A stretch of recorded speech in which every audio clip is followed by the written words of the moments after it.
Praise the Lord. पवित्र Bible कहे तुम्हें माने कर्म रे किंबा वाक्य रे जहा किछि कर ताहा तुम्हें माने ईश्वर को अर्थात प्रभु जीशु ख्रीस्ट को गौरव देकी कर। अतः बाइबल आम कहूँ आम कर्म यही प्रकार हो, आम वाक्य यही प्रकार हो, आम जीवन यही प्रकार हो जेपरी आमे माने सबु अवस्था रे सबु प्रकार कर्म मध्यरे आमे प्रभु जीशु को गौरव दे परिबा। कारण पवित्र बाइबल कहे आमे माने ताहांक रचना।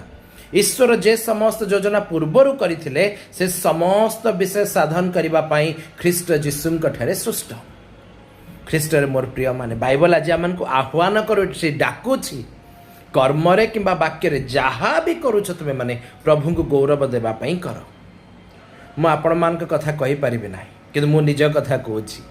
प्रत्येक दिन मते लागे हुए तो आज दिन मोर जीवन शेष दिन। आम इच्छा करे प्राणपण करे जेपरी आज मु मोर समस्त विषय दे समस्त मन प्राण आत्मा शक्ति बुद्धि जहा किछि मो पाखरे अछि ता दे मु आपणा प्रभुंकर वाक्य प्रचार करि परिबे। प्रिय माने आपण मान को मध्य निवेदन करूछि, आपण माने प्रत्येक जन आजिर दिन को विशेष दिन मने करी प्रभु आउ एक दिन देइछन्ति बोली ताहाको विशेष मने करी प्रभु जीशुंकर साक्षी हुंतु।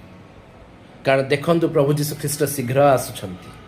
जे माने ताहांक पई बंचंती, जे माने ताहांक पई मरंती से माने प्रभु जीशुंक सह अनंत जीवी हेबे।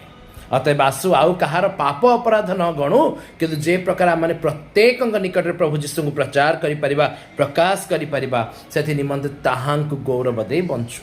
प्रभु सहाय हुंतु। आमेन।